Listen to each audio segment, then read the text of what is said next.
boy. Hi, everybody. It's so good to be back here today with you. I am so happy to be here. Let's see, today is Friday, June 30th, 2023, and it is another gorgeous day in the Pacific Northwest. Oh my gosh. Although I gotta say, it's getting pretty warm out there. Uh, I suppose that happens. It's the beginning, we're scooting on into July. So if you are here, drop me a comment, say hi, let me know how you're doing, and where you are and what the weather's like, right? Oh my gosh, I'm sure it's so hot. Okay, so let's see. We are here today in the League of Gluten Free Adventurers, and we are going to be talking about honing the approach to your gluten-free adventure. But before we get to that, I want to introduce myself to you. My name is Miri Pizann. I am a gluten-free coach, and I have been gluten-free for about a decade at this point, and I still remember what it was like back at the very beginning. Oh my gosh, it seemed so hard. It was just this huge mountain to climb, and it seemed like everywhere I turned, there was nothing for me to eat. There was nobody that was supportive, and it felt so lonely and so frustrating. And oh man, so if that is something that you relate to, drop a comment and tell me, because like you are the person that I'm speaking to right now, right? So what I've learned in the last decade is how to eat safely, yes, and have sumptuous, delicious, yummy meals at home and out.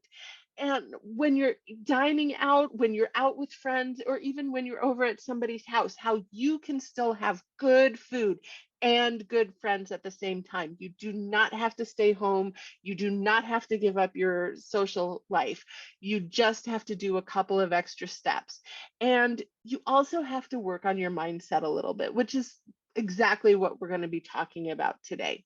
So that's really it. That's my big message. I know that there are a lot of people in the group today who have it all down. They know exactly what they need to do. But when I put the question out there, how do you feel about being gluten free? A lot of people said that they were frustrated, or that it's just one of those things that you have to deal with. And it's like, yeah, it is one of those things that you have to deal with. But let me offer you another thought. What a blessing that you are able to do something that is so, like, to get fixed. We don't need to be cut open. We don't have to take drugs for the rest of our lives. We don't like, we just have to make modifications in what we do. And I know that that sounds like, yeah, but this is hard. And it's like, yeah, it is hard. It can be hard until you learn it and it becomes rote, right? And so, what I want to get through to you is that changing your approach, changing the way that you think about it and the way that you feel about it can bring joy to this adventure. Okay? Yeah, it's true. You can actually feel good. You can be grateful. Like, there are some people out there with all the things that make them sick, and they don't know why they're sick. They don't have a solution. And our solution is to change what we eat and to just tweak things a little bit. And that's actually, like, as these things go, pretty darn good. We're doing really well. We have a solution. We know what makes us feel better. And like, that's the beautiful thing, is if you actually stick to the gluten-free lifestyle, if you stick to it, your body feels better. So now it's just about kind of like hacking the rest of your life and making it so that it's easy and it's smooth for you. So remember, this week in the group, I told you the story about Jaeger Airport. Excuse me. and how it's built on the top of a mountain. And so like that, and it's got a really short runway. So pretty much when you're taking off, like if you've flown on airplanes at all, like you kind of like get this feeling where you're going along and then all of a sudden, whoop, and then you just kind of gracefully glide up into the air, right? But not when you're taking off from Jaeger. It's like woo, because you're running out of.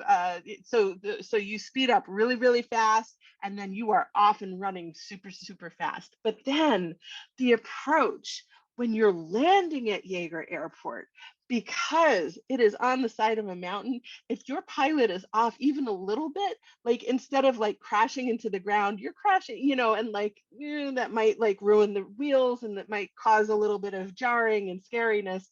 But like you can kind of like slide to a stop. It's happened before. We've seen like the news stories about emergency plane landings, right? But no, if you crash at Jaeger Airport, you run smack into the side of a cliff. And there's really not much coming back from that one, if you know what I mean. So, and I kind of feel like that's what it's like for us. Most people, they can just kind of glide along, they can take their time and float up into the air when it comes to eating. But for us, we really need to be targeted. We need to know exactly what we're doing. We need to know our timing, because as long as we are precise and careful and thinking ahead, we won't crash. But if we're not paying attention, bam, you're in the side of the mountain and all of a sudden you're dealing with symptoms, right? So, how does that relate to us? Like, let's talk practically for a second. Um, well, okay, so the first thing that comes to mind is that because gluten free means excluding food, and the first things that you think of are bread and pasta and all of that stuff, right? So you start thinking about all the things that you can't have, because that's what you're told. You can't have wheat, you can't have rye, you can't have barley. And then you start looking at everything that has wheat, rye, and barley in it, and you're like, well, I can't have anything. Stop that. Don't do that. This is what's going to have you crashing into the side of the mountain. What you want to be looking at is, okay, but what can I have? And oats is in there too. A lot of people, like for various reasons, they're avoiding oats along with wheat, rye, and barley. And totally understandable if that is something that you avoid. But like then the next one I hear is, but my oatmeal. And like I remember talking with one woman who told me about how she had oatmeal every morning, and she just really resented that she couldn't have it anymore, because like that was her breakfast and that was one of her favorite foods, and it solved all of these other issues for her. And I said, well, have you tried any other grain porridges? And she just kind of gave me this blank look, and she's like, what do you mean? And it's like, there are so many grains out there, and pseudo grains and seeds and all of these different things. And out of all of them, 3 or 4 we can't have. But there's like 40 of them that we totally can have, right? The first one that comes to mind is buckwheat. Okay, I know it's got wheat in the name, but it's actually not even related to wheat at all. I think it's like a rhubarb cousin or something like that. But buckwheat, you can toast it if you want to, or you can just take the plain old groats, um, cook them in a pot just like you would for oatmeal, and it makes this wonderful, nutty, thick, delicious porridge that you can have, right? So, like, part of the approach that we need as gluten free people is to widen our view. We need to look at more than what we just looked at before. And I know, like, but I really liked having my thing. I had my brands, they were my favorites, and I miss them. And it's like, yeah, you know what? Nothing tastes like wheat except wheat. But that doesn't mean that there aren't other things out there that don't taste good. Okay, there's a ton of different options. So, for example, coming back to the oatmeal option, right? If you can't have oats, you could have buckwheat porridge, you can have rice porridge, you can have millet or teff or sorghum. All of these make yummy porridges, just like oatmeal is oat porridge, right? You can make it with all these different things that won't make you sick. And they're going to be different flavors. And you can try it, like put a little bit of maple syrup in there, or put a little bit of brown sugar, or some vanilla, or some raisins, or cranberries, or whatever it is. And just try different flavors, because I know that there is another flavor out there that it's not the same. It's not going to be the same, but you're going to sit there and you go, you know what? I actually really do like this. So it's funny because with Jaeger Airport, you need to have a very specific approach, and you need to like know exactly when to land and exactly when to hit the brakes and all of this. And for us, we actually need to widen our horizons. We need to be broadening and trying new things, which is part of why I call this an adventure.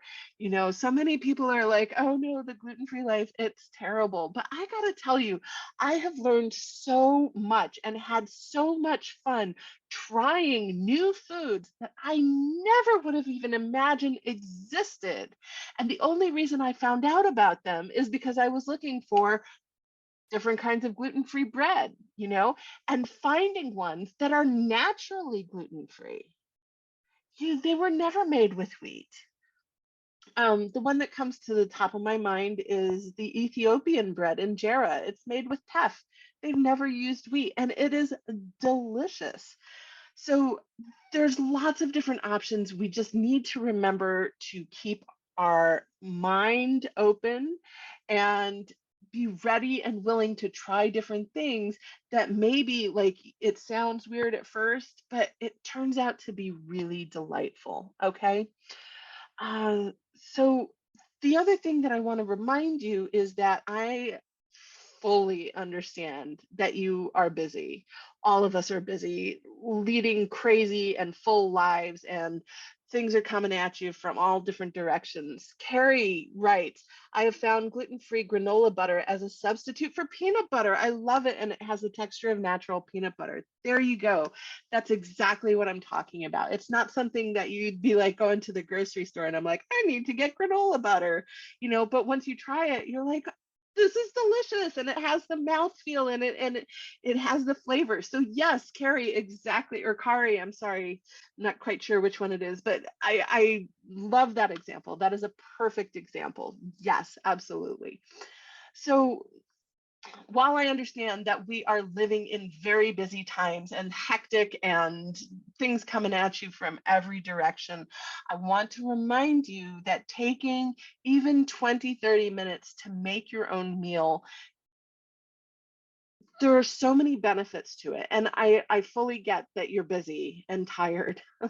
I mean, like, oh my gosh, I can't even tell you when I first started this, the number of hours that I was working, and I resented having to make my own meals. But what I ended up finding as I stuck with it was that it became this moment where I could just be calm and relax. Like you do have to build up the skills. It is something that takes a while to get there, but you can like, you know, and there's something really beautiful about making your own food. You know exactly what ingredients are in it, which is for us is a huge plus, and you can make it to your taste preferences. An example of that is that I have never been able to have vindaloo at Indian restaurants because part of the flavor is heat and it's so hot, and my palate can't handle that kind of heat. But if I make vindaloo at home, I can make it mild, and it's not going to taste exactly, it's not going to taste the same, but I was actually able to try it without blowing my roof off, you know? And that is never, ever something that I would have been able to have at a restaurant. So that's what I'm talking about. Like, you can, like, it's really cool because not only are you making it to your specifications health wise, you can also make it to the flavor profile that you actually prefer. If you want it hotter or milder or you just really like cinnamon in everything, darn it, put the cinnamon in. Go for it. Or, if you're making it for your family and nobody else likes the cinnamon, make it and then put the cinnamon just in yours. But that's not something that you can do with the pre-made stuff, right? So it kind of gives you this opportunity to try something new, to expand your skills, to grow as a person. And if you shift your perspective that way, it really opens up the world for you. Okay. So if this is something that you would like to explore more, I want to hear from you. Tell me about it in the comments. Let me know, because this is the stuff that I think is just super, super cool. And I can talk about it with people all day long. Okay. So let's see. So that's pretty much it. That's about how to hone the approach to your gluten-free adventure, is to open your horizons, be willing to try new things, and be willing to spend time and energy on making sure that you are healthy and happy. It's super, super important. Okay.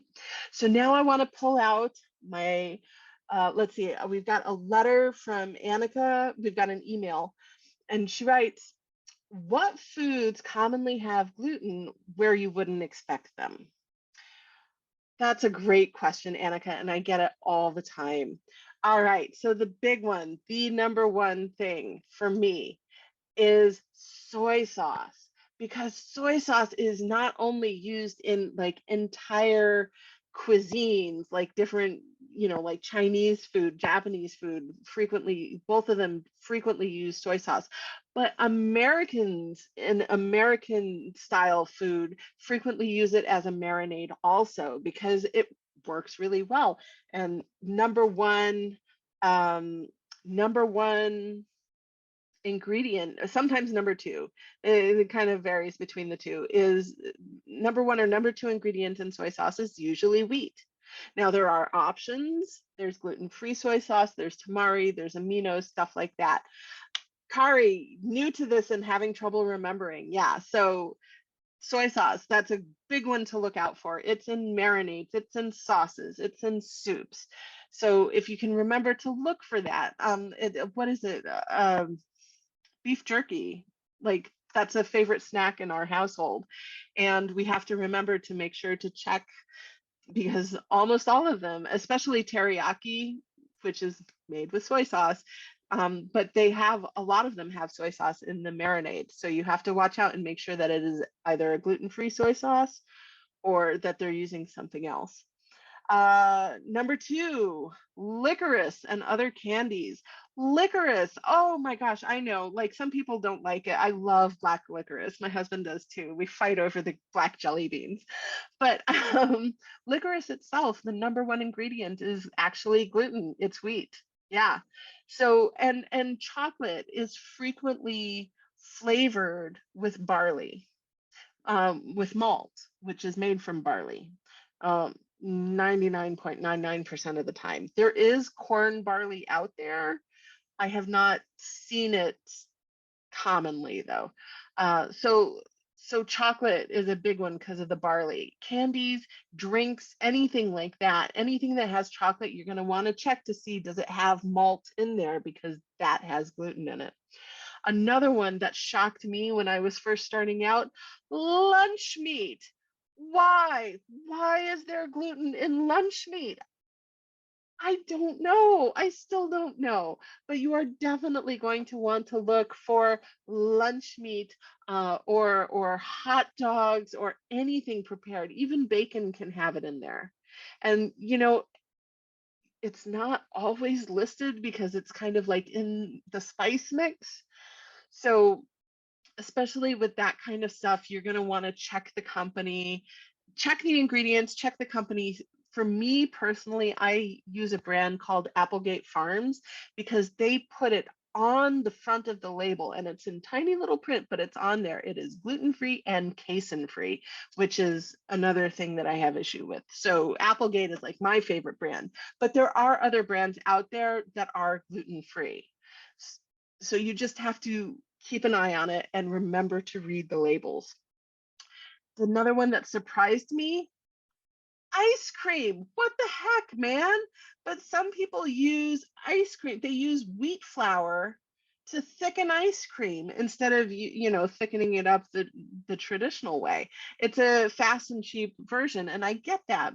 So that has been going down as the gluten-free fad has been going up. And like on the one hand, I'm so frustrated with the people who are just doing gluten free because like they think it'll help them lose weight or something. No, no, no, no, no. But but on the other hand, it has raised awareness across a lot of the food manufacturing industry that people are looking for this, and so they're removing it from stuff that doesn't need it, such as ice cream. But you still got to look. Here's another one that surprised me though, and it's less of an issue now, but it's still something to be aware of. Envelope glue, stamp glue, anything that you have to lick to seal, there's a possibility that you could get gluten from that. Okay. So you're going to want to like have a little sponge or, wet your finger and then rub it on there or something like that. Stamps these days, just about all of them are stickers. They're not like lickable anymore, but like the envelopes, especially for greeting cards, it can be iffy. So just be aware that you're taking your health in your hands and you lick the envelope, okay? And one final one that I want to mention as a surprise is pet food.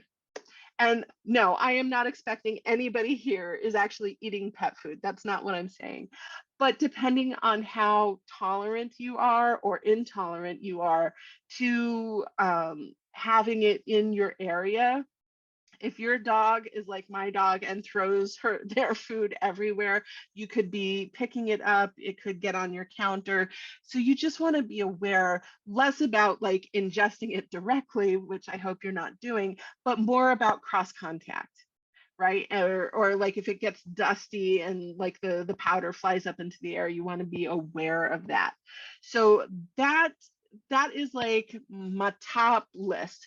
It is not by any means exclusive. Like this isn't the whole thing. I mean, like there's soups, canned soups, like pretty much anything outside of the produce section, you're going to need to check like when it comes to that. But these were the ones that really surprised me when I was first starting out. I have seen a lot of people and circling back to the licorice really quick, red vines and Twizzlers are both licorice and they both have wheat in them. So like that's what I'm saying is you want to like just read all of your labels, okay? So Annika, I hope that helps you. And if that is something that has helped you, drop me a comment, let me know, okay? So let's see, today is Friday, June 30th. Carrie writes, how do you handle having more than one health issue with dietary restrictions? That is a fabulous question, Kari, and I would be happy to have a chat with you offline, but that's kind of outside of the scope of this particular video. So I'm going to wrap up for now, and maybe we can have a conversation in a DM in just a moment, okay? So have a fabulous, for everyone as you're watching right now, have a fabulous Friday, a beautiful weekend. If you're in the US, I'm wishing you a joyful and safe and happy and healthy Independence Day. And I understand that in Canada, you're having a long weekend right now too. So happy holiday, and I will see you next Friday. Take care, everybody.